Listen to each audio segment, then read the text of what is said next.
Halo, selamat datang. Nikmati kontennya, berlangganan, dan aktifkan notifikasi. Nathan tidak pernah menganggap dirinya seorang pria yang naif. Ia selalu percaya bahwa ia memahami istrinya, Lauren, lebih baik dari siapapun. Bagaimanapun, mereka telah bersama selama bertahun-tahun, membangun keluarga, membesarkan dua anak, dan di dalam dinding rumah yang nyaman itu, mereka berbagi kehidupan yang ia yakini stabil, bahagia, dan tak perlu diragukan lagi. Hari-harinya dimulai dan diakhiri dengan cara yang sama. Dengan suara tawa anak-anak, aroma kopi yang baru diseduh, dan kehadiran Lauren di sisinya, berbagi rutinitas yang, meskipun dapat ditebak, selalu terasa nyaman. Pernikahan mereka tidak sempurna. Tidak ada pernikahan yang sempurna, tetapi ada cinta, ada kemitraan, atau setidaknya itulah yang ia yakini. Namun, segalanya berubah malam itu. Lauren melontarkan sebuah usulan tak terduga, sesuatu yang sama sekali tidak cocok dengan sosok wanita yang Nathan kenal. Makan malam telah usai, anak-anak sudah terlelap, dan mereka berdua duduk di sofa ruang keluarga. Suasananya intim, tetapi ada sesuatu yang terasa ganjil. Nathan memperhatikan Lauren tampak tegang, seolah sedang melatih percakapan penting di dalam kepalanya. "Sayang, boleh aku bertanya sesuatu?" ucapnya, suaranya ragu-ragu, tetapi terdengar mantap. Nathan menatapnya, penasaran. "Tentu, ada apa?" Lauren menarik napas dalam-dalam sebelum melanjutkan. "Apa kau pernah dengar tentang pesta tukar pasangan?" Nathan mengerjap beberapa kali, bingung dengan apa yang baru saja ia dengar. "Maaf?" Lauren tertawa gugup, seolah mencoba mencairkan ketegangan, tetapi tatapannya tetap tertuju pada Nathan, mengamati setiap reaksinya. "Aku hanya berpikir, mungkin itu bisa jadi sesuatu yang menarik untuk kita, kau tahu, untuk keluar dari rutinitas. Sesuatu yang berbeda." Rasa dingin merayap di punggung Nathan. Ini tidak masuk akal. Lauren selalu menjadi wanita dengan prinsip yang kuat, seorang istri yang setia, seorang ibu yang berdedikasi. Tidak pernah sekalipun, dalam tahun-tahun kebersamaan mereka, ia menunjukkan ketidakpuasan yang bisa membuatnya mengusulkan hal seperti itu. Ia mencoba tertawa, berpikir sejenak bahwa ini hanyalah lelucon. "Kau serius?" "Ya, aku serius," jawab Lauren tanpa ragu. Saat itulah sesuatu di dalam diri Nathan mulai terasa janggal, seolah sebuah alarm telah berbunyi di benaknya. "Tapi kenapa?" tanyanya, mencoba tetap tenang. "Aku tidak pernah membayangkan kau akan memikirkan hal seperti itu." Lauren sedikit mencondongkan tubuhnya, seolah mencoba mendekat, mencoba membuatnya mengerti. "Bukannya aku tidak bahagia denganmu, sayang. Aku bahagia, tapi hubungan kita ini sangat mudah ditebak, kau tahu. Hidup berubah menjadi rutinitas. Kupikir kita bisa mencoba sesuatu yang baru, sesuatu untuk menyalakan kembali gairah. Tidak harus sesuatu yang besar, hanya sebuah pengalaman." Kata-katanya terdengar terlatih dan penuh perhitungan. Tetapi bagi Nathan, itu tidak terasa seperti ide yang spontan. Ia merasakan kerongkongannya tercekat. "Jadi engkau ingin bilang bahwa kau bosan denganku?" "Bukan begitu," desa Lauren, frustrasi. "Aku hanya berpikir itu akan menyenangkan, sesuatu yang berbeda. Banyak pasangan melakukannya." Nathan terdiam selama beberapa detik. Banyak pasangan melakukannya? Apa maksudnya? Sejak kapan Lauren mengenal pasangan-pasangan yang melakukan hal semacam itu? Sesuatu terasa sangat salah. Ia mengamati wajah istrinya, mencari tanda-tanda bahwa ia sedang bercanda, petunjuk apapun bahwa ini hanyalah komentar yang tidak penting. Tapi yang ia lihat hanyalah keyakinan. "Lauren, kau tidak pernah menyinggung hal seperti ini sebelumnya. Dari mana ide ini datang?" Lauren memalingkan muka sejenak sebelum mengangkat bahu. "Aku membaca beberapa artikel, mendengar beberapa cerita. Aku jadi penasaran." Jawabannya terdengar hampa dan mengelak. Dada Nathan terasa sesak. Ini bukan sekadar rasa penasaran biasa. Lauren sedang menguji reaksinya. Meskipun ia ingin percaya ini hanyalah pemikiran sesaat, Sesuatu di dalam dirinya berbisik bahwa bukan itu masalahnya. Malam yang dimulai dengan tenang, kini dipenuhi ketegangan yang terus memuncak. Nathan menatap Lauren seolah ia adalah orang asing yang duduk di sebelahnya. Nathan tidak bisa melupakan percakapan itu. Ia mencoba bersikap normal di hari-hari berikutnya, tetapi sesuatu di dalam dirinya telah berubah. Seolah sebuah retakan telah muncul di fondasi kokoh pernikahan mereka, sesuatu yang selalu ia anggap tak terpatahkan. Ia ingin percaya bahwa Lauren hanya melontarkan komentar acak, sebuah ide sesaat yang akan segera terlupakan. Tetapi kenyataannya, usulan itu telah menanamkan keraguan yang mengganggu di benaknya. Dan keraguan itu tumbuh dari hari ke hari. Ia tidak bisa melupakan sorot mata Lauren malam itu. Itu bukan tatapan seseorang yang dengan santai melontarkan ide hanya untuk memuaskan rasa ingin tahu. Itu adalah tatapan seseorang yang menginginkan sesuatu dan telah memutuskan untuk melanjutkannya. Saat itulah Nathan mulai memperhatikan perubahan-perubahan kecil. Lauren tampak lebih sering melamun. Ia terus-menerus terpaku pada ponselnya, tertawa pada pesan-pesan yang tak pernah ia bagikan. Setiap kali Nathan bertanya siapa yang mengirim pesan, jawabannya terlalu cepat, seolah ia sudah menyiapkan alasan. Hanya grup teman-teman perempuan. Obrolan konyol. Tapi jika itu benar, mengapa ia mengunci layar ponselnya setiap kali Nathan mendekat? Ia juga mulai lebih sering keluar. Dulu, mereka akan menghabiskan malam bersama menonton acara TV atau membicarakan hari mereka. Sekarang, ia selalu punya alasan untuk pergi. Aku mau minum anggur dengan teman-teman. Aku perlu mengurus beberapa hal di Mel. Pekerjaan sedang berat, aku hanya ingin bersantai sebentar. Setiap alasan datang dengan kecupan singkat di pipi dan senyum yang dipaksakan. Nathan ingin mempercayainya. Ingin percaya ini semua hanya ada di kepalanya.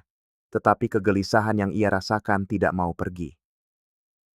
Kemudian ia mulai memperhatikan detail yang dulu ia abaikan. Pakaian yang Lauren kenakan saat keluar berbeda, lebih necis.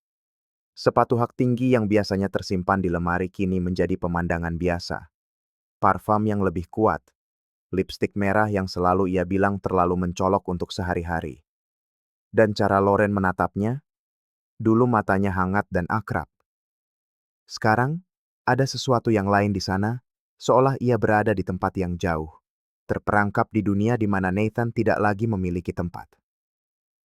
Malam itu, ketika Lauren pulang dari salah satu acara keluarnya, Nathan memutuskan untuk mengamatinya. Ia berpura-pura tidur, tetapi tetap membuka sedikit matanya. Lauren masuk ke kamar, melepas sepatunya tanpa suara, dan duduk di tepi tempat tidur tanpa menyalakan lampu. Ia mengambil ponselnya dan menatap layar untuk waktu yang lama. Nathan tidak bisa melihat layarnya, tetapi ia mendengar desahan panjang. Seolah Lauren merasa lega, seolah ia berada tepat di tempat yang ia inginkan. Keesokan paginya, saat mereka minum kopi, Nathan mengujinya. Jadi, bagaimana semalam? Lauren mengangkat matanya dari ponsel sejenak, memberinya senyum otomatis. Menyenangkan. Kami hanya mengobrol, tertawa sedikit. Sudah lama tidak bertemu teman-teman. Ada yang aneh dengan jawaban itu. Terdengar mekanis, seolah ia sedang membacakan cerita yang sudah ia latih. Dada Nathan terasa sesak. Wanita yang duduk di hadapannya tampak sama, tetapi pada saat yang sama, ia merasa tidak lagi mengenalnya. Nathan merasa seperti tinggal bersama orang asing. Wanita yang berbagi tempat tidur, rumah, dan hidupnya bukan lagi orang yang sama. Atau mungkin, ia tidak pernah menjadi sosok yang Nathan kira. Keraguan itu menghantuinya hari demi hari, menggerogoti kepercayaan yang selama ini ia miliki dalam pernikahan mereka. Ia mencoba mengabaikan perubahan itu, mencoba meyakinkan dirinya bahwa ia bereaksi berlebihan, bahwa ini hanyalah paranoia yang dipicu oleh ide pesta tukar pasangan. Tetapi kebenaran terus muncul dalam detail-detail kecil. Lauren menjadi jauh, semakin mengelak. Dan meskipun ia berusaha bersikap normal, sesuatu dalam dirinya telah berubah secara permanen. Kemudian terjadilah hal yang tidak pernah Nathan bayangkan. Lauren mengangkat topik itu lagi. Malam itu adalah Sabtu malam. Anak-anak berada di rumah kakek nenek mereka, dan rumah itu hanya milik mereka berdua. Nathan mengharapkan malam yang tenang, kesempatan untuk terhubung kembali, untuk mencoba mempertahankan apapun yang mulai lepas dari genggamannya. Tapi Lauren punya rencana lain. Mereka sedang menonton film di ruang keluarga ketika Lauren menjeda TV dan menatapnya dengan serius. Kita perlu bicara. Perut Nathan terasa mulas. Ia tahu tidak ada hal baik yang datang setelah kata-kata itu. Tentang apa? Tentang apa yang aku sebutkan malam itu. Ia tidak perlu bertanya apa yang Lauren maksud. Lauren memperbaiki posisi duduknya di sofa, menyelipkan rambut ke belakang telinga. Kebiasaan yang selalu ia lakukan setiap kali akan mengatakan sesuatu yang sulit. Aku sudah banyak memikirkannya, Nathan, dan aku benar-benar berpikir ini akan baik untuk kita. Nathan menarik napas dalam-dalam. Kau masih membicarakan pesta itu? Bukan hanya itu, kata Lauren tegas. Aku bicara tentang mencoba hal-hal baru keluar dari kebiasaan kita. Apa kau sadar sudah berapa lama kita menikah? Bagaimana semuanya sama dari tahun ke tahun? Kerongkongan Nathan terasa tercekat. Dan kau bilang solusinya adalah ini. Lauren mendesah. Kenapa tidak? Kalau kita tidak pernah mencobanya, kita tidak akan pernah tahu. Kemarahan dingin mulai menjalari diri Nathan. Bagaimana bisa Lauren membicarakan ini seolah-olah ini adalah keputusan sehari-hari, seolah mereka sedang memilih restoran baru untuk makan malam? Bagaimana kalau aku bilang tidak? Lauren terdiam sejenak, lalu mengatakan sesuatu yang meruntuhkan pijakan Nathan. Kalau engkau tidak mau pergi denganku, aku bisa pergi sendiri. Nathan menatap istrinya, merasakan hawa dingin menjalari punggungnya. Maaf? Aku tidak bilang aku ingin mengakhiri pernikahan kita, Nathan. Tapi aku juga tidak mau menghabiskan sisa hidupku bertanya-tanya, bagaimana jika... Kata-katanya bergema di benaknya seperti pukulan telak. Ia sudah membuat keputusannya. Ini bukan sebuah ajakan, ini adalah sebuah ultimatum. Nathan berdiri, mencoba menahan amarahnya. Jadi begini, entah aku setuju dengan ini atau kau akan tetap melakukannya. Lauren menatap matanya tanpa gentar. Aku hanya bersikap jujur padamu. Ironi dari pernyataan itu membuat Nathan tertawa, tetapi tawa itu pahit dan penuh rasa tak percaya. Ia mengusap wajahnya dengan kedua tangan, mencoba memproses semua ini. Istrinya duduk di sana, menatapnya seolah semua ini normal, seolah ia harus menerimanya begitu saja. Lalu Lauren melontarkan pukulan terakhir. Kalau itu membuatmu sangat tidak nyaman, kita bisa merekam semuanya. Dengan begitu, kau akan lihat kalau ini bukan masalah besar. Nathan merasakan jantungnya berdebar kencang. Lauren sudah memikirkan semuanya. Ia sudah tahu apa yang ia inginkan, dan Nathan bukanlah bagian dari persamaan itu. Udara di ruangan terasa semakin berat. Jantung Nathan berdebar kencang, pikirannya berputar dalam badai. Wanita di hadapannya, yang ia kira ia kenal dengan sangat baik, baru saja melemparkan kebenaran yang menghancurkan di wajahnya. Ia tidak meminta izin. Ia sudah memutuskan. Dan, lebih buruk lagi, ia tampak tidak merasakan penyesalan sama sekali. Nathan bangkit dari sofa, tak sanggup lagi duduk. Ia berjalan ke jendela, mencoba bernapas, mencari logika dalam percakapan ini. Tetapi yang ia rasakan hanyalah campuran rasa tak percaya dan amarah. Katakan padaku, Lauren, katanya. Suaranya lebih dingin dari yang ia maksud. Apakah ide ini benar-benar baru bagimu? Ia berbalik menghadap Lauren, dan pada saat itu, ia melihat sesuatu berubah di wajah istrinya. Samar, sebuah keraguan, sekejap rasa tidak nyaman, tapi itu sudah cukup. Lauren memalingkan muka sejenak, menggigit bibir bawahnya sebelum menjawab. Apa maksudmu? Nathan melipat tangannya di dada, memperhatikan setiap gerak-gerik Lauren. Aku ingin tahu apakah ini baru dimulai sekarang, atau aku hanyalah orang terakhir yang mengetahuinya. Keheningan yang menyusul mengatakan lebih dari kata-kata apapun. Ia melihat dada Lauren naik turun dalam desahan tertahan. Ia tidak menyangkal. Ia tidak membantah. Ia hanya diam di sana, tak bergerak, seolah mencoba mencari kata-kata yang tepat. Nathan tidak butuh apa-apa lagi. Ia merasakan beban berat menimpanya. Kecemasan yang telah menggerogotinya selama beberapa hari terakhir akhirnya berubah menjadi sesuatu yang nyata. Lauren bukan hanya menyarankan sesuatu yang baru.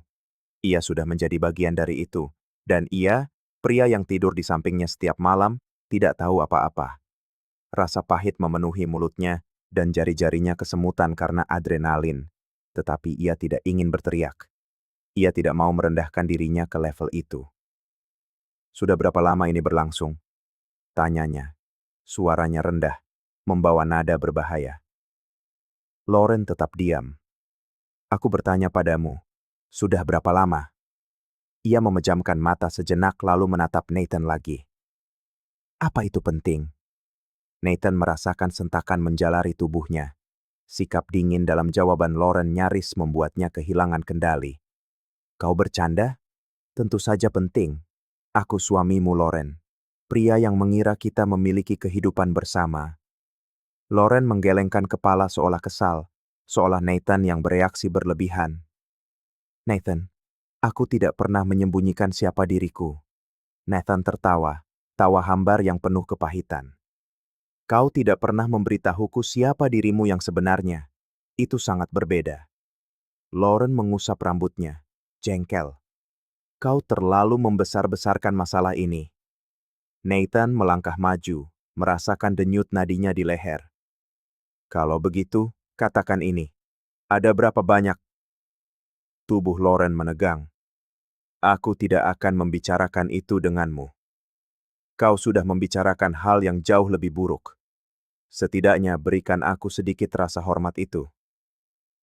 Keheningannya memekakkan telinga. Nathan menarik napas dalam-dalam, merasakan sesuatu di dalam dirinya hancur. Ia selalu membayangkan jika istrinya berselingkuh, itu akan menjadi kesalahan impulsif, kehilafan sesaat, sesuatu yang mungkin bisa mereka perbaiki. Tapi tidak. Ini bukan kesalahan. Ini adalah gaya hidup yang telah Lauren jalani tanpanya. Nathan merasakan sesuatu bergeser di dalam dirinya. Sebuah keputusan telah dibuat. Ia tidak bisa tinggal di sana. Ia tidak bisa berbagi rumah, kehidupan, atau pernikahan dengan seseorang yang tidak melihat ada yang salah dengan apa yang ia lakukan. Ia berbalik dan berjalan menuju lorong. Apa yang akan kau lakukan? Tanya Lauren. Suaranya masih tenang tetapi kini sedikit tegang. Nathan berhenti di tengah jalan tetapi tidak menoleh ke belakang. Apa yang seharusnya kulakukan sejak kau mengusulkan kegilaan ini? Lauren melipat tangannya. Nathan, tidak harus seperti ini. Kita bisa bicara. Nathan berbalik menghadapnya, dan apapun yang Lauren lihat di matanya membuatnya terdiam. Aku sudah tahu semua yang perlu aku tahu, dan tanpa menunggu sedetik pun, ia pergi. Nathan keluar dari rumah dengan langkah tegas tetapi hati yang hancur. Pintu tertutup di belakangnya, meredam suara apapun yang mungkin dibuat Lauren. Ia tidak menoleh ke belakang. Ia tidak ingin melihat ekspresinya, tidak ingin melihat apakah ada penyesalan, rasa bersalah, atau, lebih buruk lagi, tidak ada apa-apa sama sekali. Ia tahu jika ia tinggal sedetik lebih lama, ia akan kehilangan sisa kendali diri yang ia miliki. Udara malam yang dingin menerpa wajahnya saat ia berjalan ke mobil. Ia berhenti sejenak, menekan tangannya di kap mesin, mencoba menormalkan napasnya. Dadanya naik turun dengan cepat, seolah ia sedang mencoba bernapas di tengah badai. Semua yang ia tahu, semua yang ia yakini kokoh, telah runtuh dalam hitungan hari. Nathan tidak pulang. Ia mengemudi tanpa tujuan selama hampir 1 jam, membiarkan jalanan memandu pikirannya. Kota menjadi kabur di luar jendela, dan yang bisa ia dengar di benaknya hanyalah kata-kata Lauren. Kalau kau tidak mau pergi denganku, aku bisa pergi sendiri. Kita bisa merekamnya. Apa itu penting? Ia mencengkeram kemudi begitu erat hingga buku-buku jarinya memutih. Bagaimana bisa Lauren mengatakan semua itu dengan begitu santai? Bagaimana ia bisa menghabiskan bertahun-tahun di sisinya, dan tiba-tiba memperlakukannya seolah-olah ia adalah penghalang bagi keinginannya. Akhirnya, ia sadar telah berhenti di depan sebuah hotel. Ia butuh waktu. Ia tidak ingin kembali ke rumah. Ia tidak ingin mencium parfum Lauren di bantal, melihat foto-foto keluarga di dinding, berpura-pura masih ada sesuatu yang bisa diselamatkan. Keesokan paginya, dengan pikiran yang lebih tenang, Nathan membuat keputusan yang telah tumbuh di dalam dirinya sejak Lauren membuka mulut malam itu. Ia perlu melindungi dirinya. Ia perlu melindungi anak-anaknya. Ia mengambil ponselnya dan menelepon pengacara yang direkomendasikan seorang teman berbulan-bulan lalu saat makan siang santai. Dulu, itu hanya percakapan tentang perencanaan warisan dan perjanjian pranikah. Sekarang, itu adalah kebutuhan mendesak. Aku ingin mengajukan gugatan cerai, katanya tanpa ragu. Di seberang telepon, pengacara itu mendengarkan dengan saksama saat Nathan menjelaskan situasinya. Ketika ia selesai, ada keheningan singkat sebelum jawaban datang. Apakah Anda punya bukti? Nathan memejamkan mata. Ia tahu apa artinya itu. Aku bisa mendapatkannya. Ia menghabiskan beberapa jam berikutnya mengumpulkan semua yang ia bisa. Ini bukan hanya tentang perceraian. Ini tentang memastikan ia tidak akan kehilangan anak-anaknya karena seorang wanita yang tidak lagi menempatkan keluarganya sebagai prioritas. Ia mulai dari yang paling jelas, pesan. Ia tahu Lauren berhati-hati, tetapi dengan sedikit usaha, ia memulihkan percakapan lama yang telah Lauren hapus. Di sanalah ia menemukan apa yang ia butuhkan. Grup, pesan, undangan untuk bertemu. Lauren telah melakukannya sejak lama. Pukulan terakhir adalah sebuah email yang diarsipkan yang ia temukan. Email yang Lauren kirim ke seorang teman. Aku akhirnya punya keberanian untuk memberitahunya. Kurasa dia tidak akan menerimanya, tapi aku tidak bisa terus hidup dalam kebohongan. Aku butuh ini untuk bahagia. Nathan membaca kata-kata itu lebih dari sekali. Amarah bercampur dengan sesuatu yang lebih dalam. Sesuatu yang tidak ingin ia akui. Rasa sakit. Karena jauh di lubuk hatinya, ini bukan hanya tentang pengkhianatan. Bukan hanya tentang penipuan. Ini tentang fakta bahwa wanita yang ia cintai, yang bersamanya ia membangun kehidupan, tidak pernah menganggapnya cukup. Ketika tanggal persidangan tiba, Nathan sudah siap. Pengacaranya memastikan setiap bukti disajikan dan sikap dingin Lauren selama persidangan hanya mengonfirmasi kepada hakim apa yang perlu dikonfirmasi. Keputusan datang dengan cepat. Nathan diberikan hak asuh atas anak-anak. Lauren sementara itu tampak tidak terpengaruh. Ia tidak memohon. Ia tidak menangis. Ia tidak meminta untuk rujuk. Ia hanya menandatangani surat-surat itu dan berjalan keluar tanpa menoleh ke belakang. Bulan-bulan berlalu. Nathan belajar menata kembali hidupnya. Anak-anak baik-baik saja, beradaptasi dengan rutinitas baru. Sedangkan dirinya, ia menemukan bahwa kesendirian lebih baik daripada hidup dengan seseorang yang tidak menghargainya. Lalu suatu malam, ia mendapat pesan tak terduga. Itu dari Lauren. Bisakah kita bicara? Nathan menatap ponselnya untuk waktu yang lama. Kemudian tanpa ragu ia menghapus pesan itu. Ia tidak butuh jawaban. Ia sudah tahu semua yang perlu ia tahu. Bulan-bulan setelah perceraian adalah masa pembangunan kembali bagi Nathan. Awalnya, keheningan di rumah terasa memekakan telinga. Ruang yang dulu diisi Lauren di sisinya telah berubah menjadi kekosongan yang nyata. Namun seiring berjalannya waktu, ia menyadari sesuatu yang menarik. Keheningan itu tidak buruk. Itu adalah sebuah kelegaan. Ia mulai menghabiskan lebih banyak waktu dengan anak-anaknya, fokus pada apa yang benar-benar penting. Beban untuk mencoba menyenangkan seseorang yang tidak akan pernah puas telah hilang, dan ia menyadari bahwa, untuk pertama kalinya dalam bertahun-tahun, ia tidak lagi berjalan di atas kulit telur. Ia tidak lagi perlu khawatir apakah ia cukup baik. Ia sudah merasa cukup. Cukup bagi anak-anaknya, bagi hidupnya, dan bagi dirinya sendiri. Hari berganti bulan, dan perlahan, Nathan menemukan ritme hidup yang baru. Ia mulai pergi bersama teman-temannya lagi, menekuni kembali hobi lamanya, dan yang terpenting, ia belajar untuk kembali mempercayai dirinya sendiri. Dan di saat yang tak terduga, ia bertemu seseorang. Perasaan itu tidak datang seketika. Semua itu tidak direncanakan. Namun suatu hari, di tengah obrolan santai sambil menikmati secangkir kopi, ia menyadari bahwa masa lalu tak lagi membebaninya. Ia tak lagi memikul bayang-bayang Lauren di pundaknya. Sementara Nathan melanjutkan hidupnya, Lauren justru menghadapi kenyataan yang berbeda. Beberapa bulan pertama setelah perceraian, ia tampak acuh tak acuh. Ia terus menjalani hidup seolah tak ada yang berubah. Namun seiring berjalannya waktu, konsekuensi dari pilihannya mulai terlihat.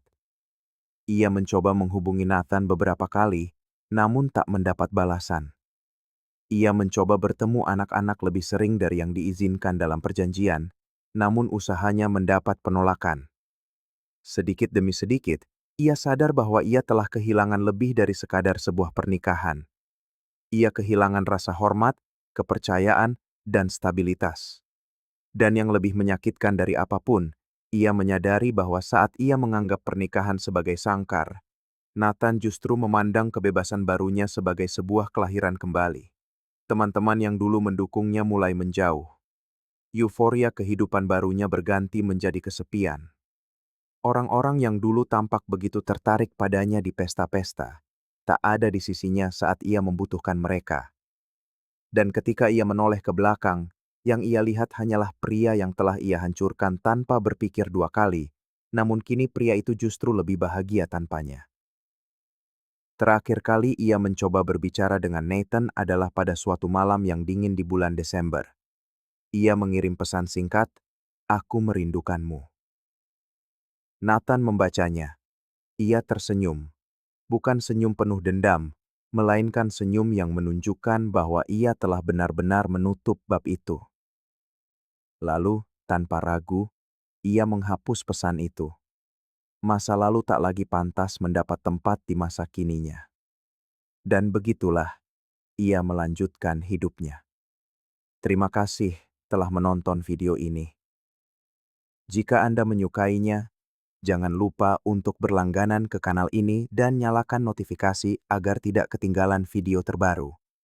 Sampai jumpa di lain waktu.